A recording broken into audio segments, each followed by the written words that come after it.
All right, hey guys, Travis Fulton. Welcome into my studio here, Jacksonville, Florida.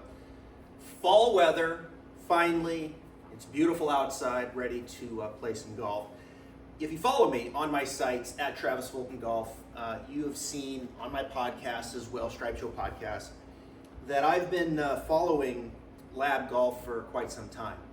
And I was drawn to them because so many players, when they went to it, they instantly started putting better. And of course, most notably, Lucas Glover, who was really, quite desperate there in putting before he went to the broomstick putter, which I have right here, and have been spending a lot of time with, which, of course, L.A.B and their putter here. This is the Mez 1 Max, and I'm pretty sure this is the exact same one that Lucas has.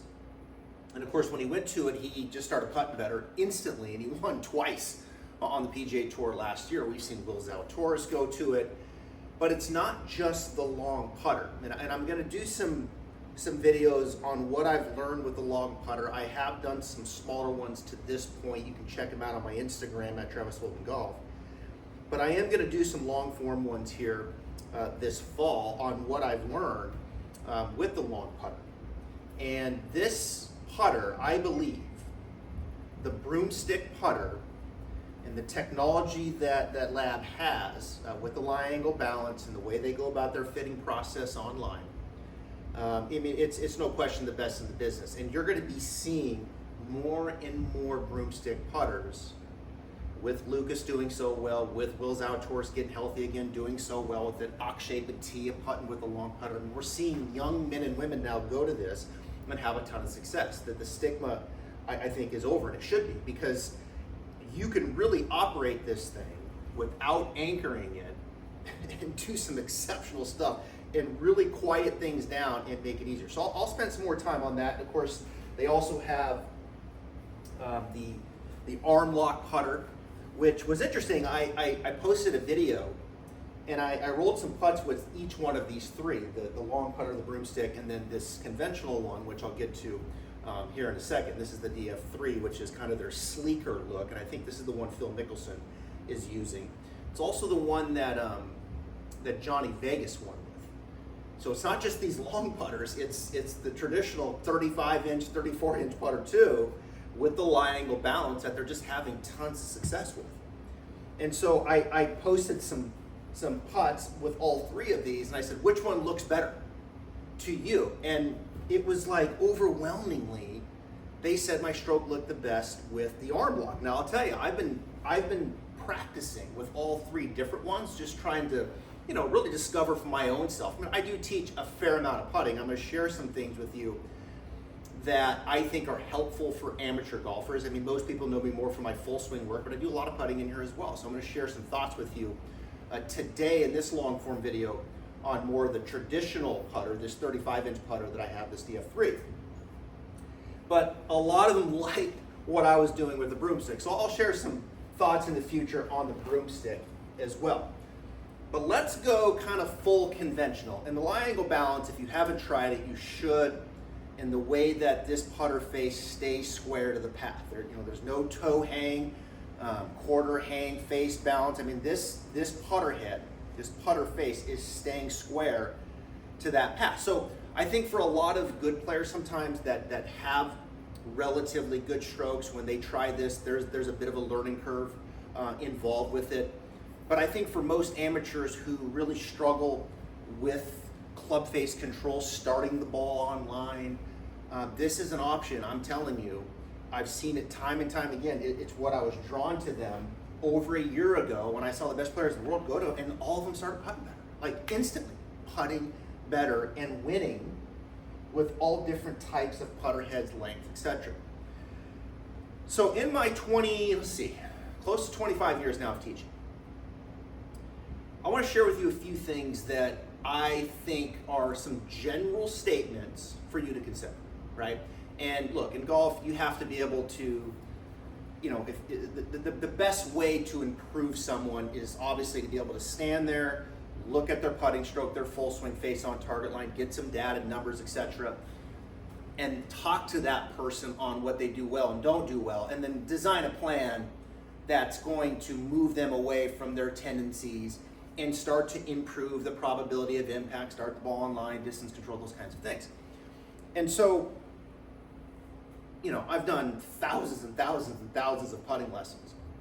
And so I got to thinking about, all right, let's share some things that I think are some overarching things that I think help the masses of amateur players. Number one, I think it's helpful for most amateurs to get their forearms to match up to the putter shaft. Now, you don't have to do that. There's players that don't do that. But I do think getting them to match up. I find that most amateurs will get the left forearm to match up, and you can see how this putter shaft is matched up to my left forearm. All right? So I wouldn't hold it this way in the fingers. That would be kind of two different angles, right?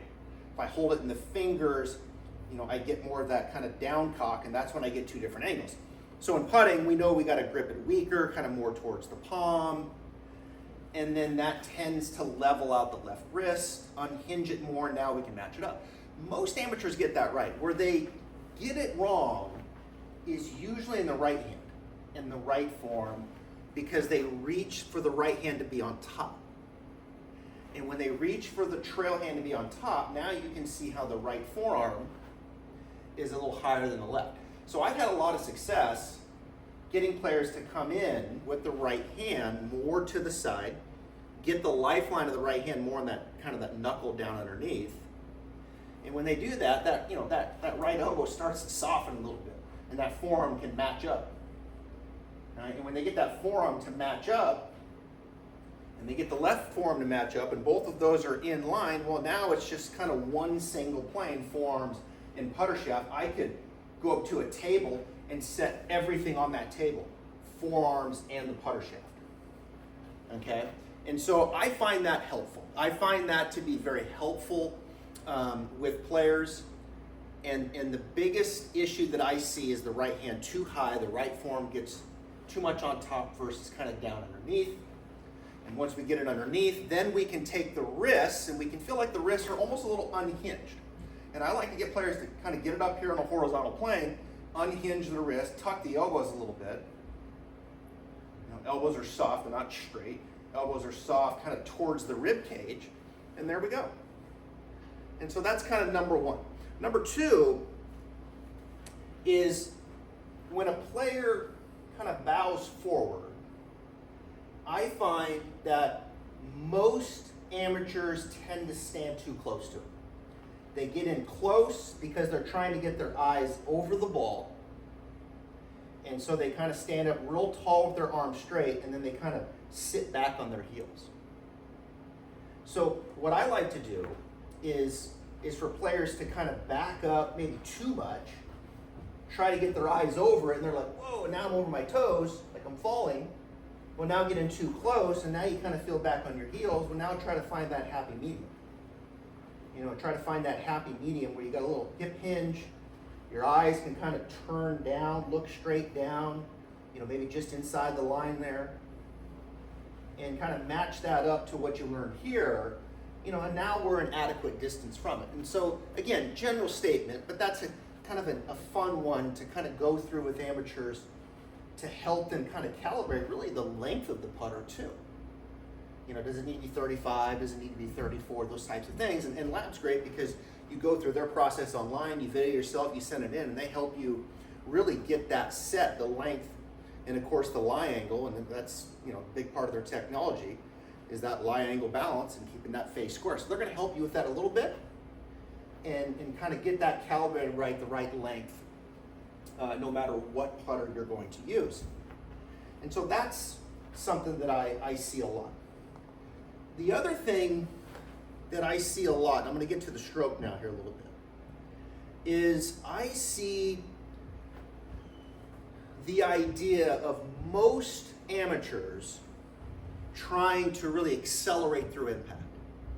And so what you see is you see a stroke where the putter head kind of goes back slow, low, and it kind of stays right, here maybe like 5 or 6 inches back, and then from there they gas it, right? And the putter head is much longer coming through. And usually you'll see kind of a finish like this where it's, like the finish just kind of keeps floating in space. Point being is that the backstroke is much shorter than the forward stroke. And as you see that, you really see a lot of acceleration. The profile through the stroke kind of shows that acceleration. And I always use the analogy of you're kind of going from 0 to 70 like that. You're hitting the gas hard going from 0 to 70. And oftentimes when I see that, they struggle with centerness of contact on the face.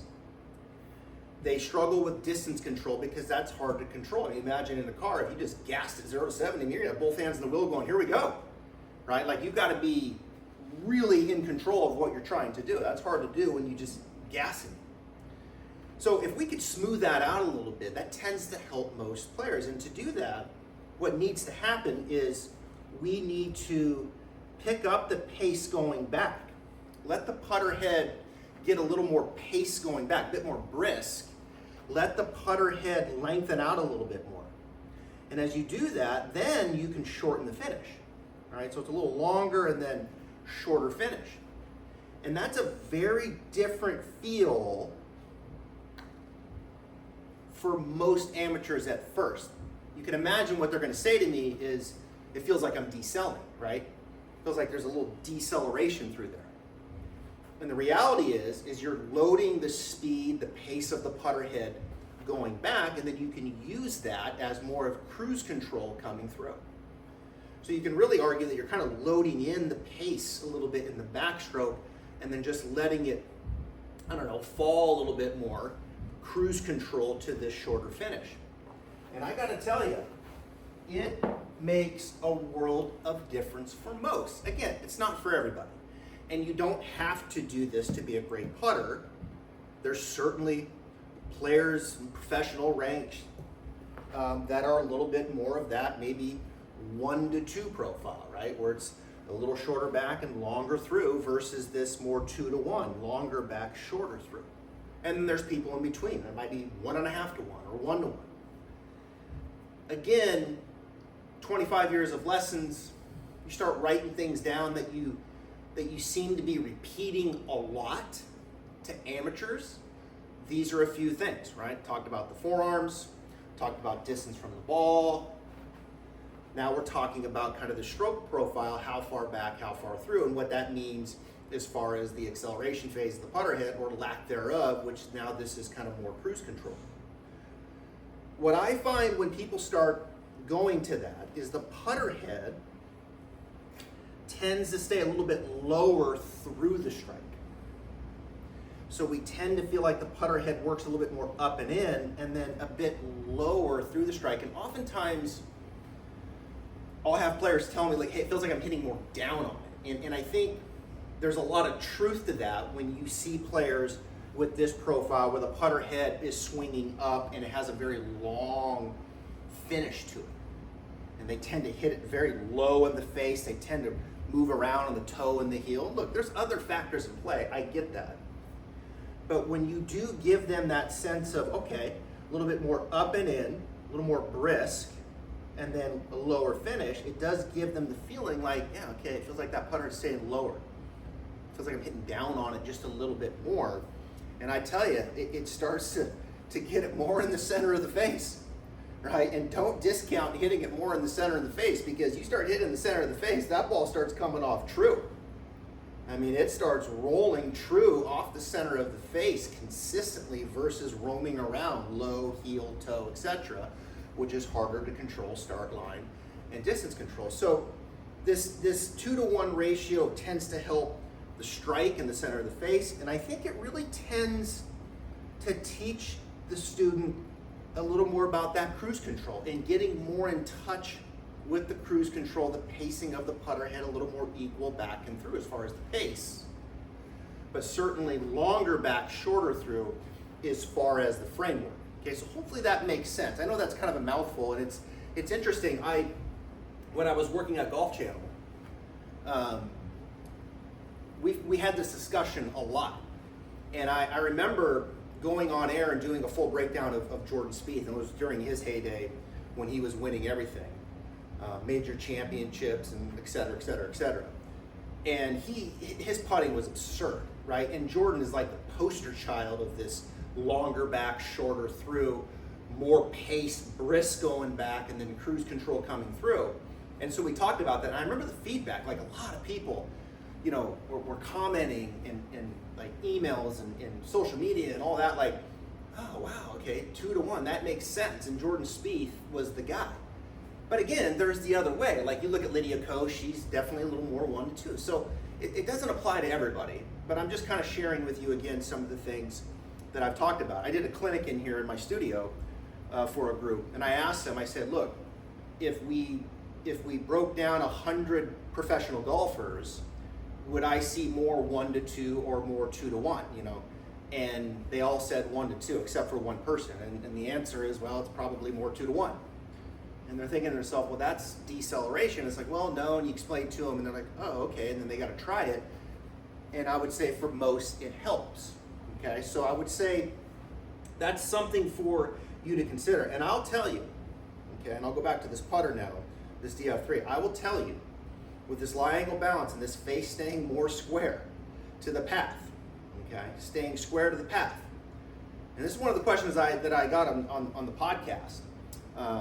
When I had the owner Sam Hahn on, and you should go check it out. It was really an awesome conversation. He's an interesting guy, very, very intelligent, and he took the leap to go about this technology. And you know, I told him, I was like, look, as I kind of got into these putters, you know, the first thing that just struck me was they just seem more like it just seems square. You know, like when I set this down, it's just square, looks square. Face to ball. But then it just felt more square throughout the stroke. And what I'm sensing is that lie angle balance, that putter face, the angle of that putter face staying square to the arc, okay? The putter head, the path is on an arc. It's on an arc. So if I was to set up to the target line, this putter head is going to swing slightly to the inside. It's gonna come slightly to the inside. A little more so with this than what you would get into, say, with this, right, which is the broomstick, because with the broomstick, you know, you're trying to get this as upright as possible. But even with the upright nature of this putter head is still going to travel slightly to the inside. So that path is there. It is not up and down the target line. More so with this, and not as much, say, with this. But with the lie angle balance, the putter face angle is staying square to that. It's not wanting to torque and spin open, closed, okay? So that's the advantage of the face staying square to that path. So what I have found is I get people set up well.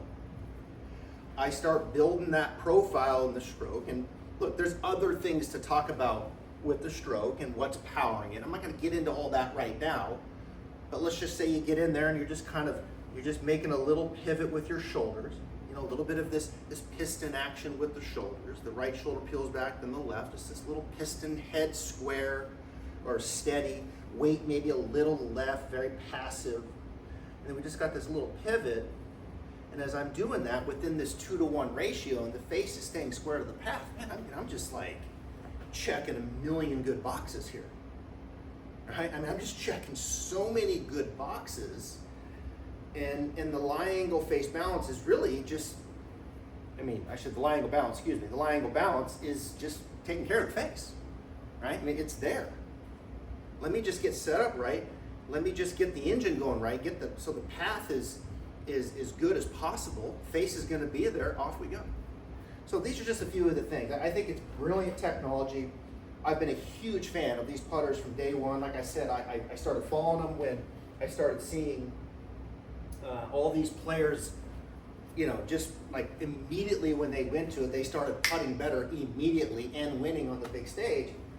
And it's like, look, we got to get past the stigma of, you know, the broomstick, because this thing is, I'm telling you, this thing, and more on this. I'm going to share some more thoughts on this in a future video.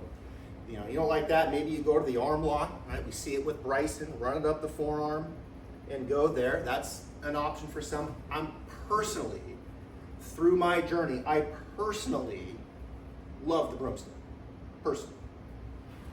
But I love this too, conventional. And these are a few thoughts, or a few things that I thought I would share. Some with the setup, some with the stroke, kind of the profile, 2-to-1, how to control the pacing. Man, you do that with this lie angle balance, L.A.B golf, it's a no-brainer.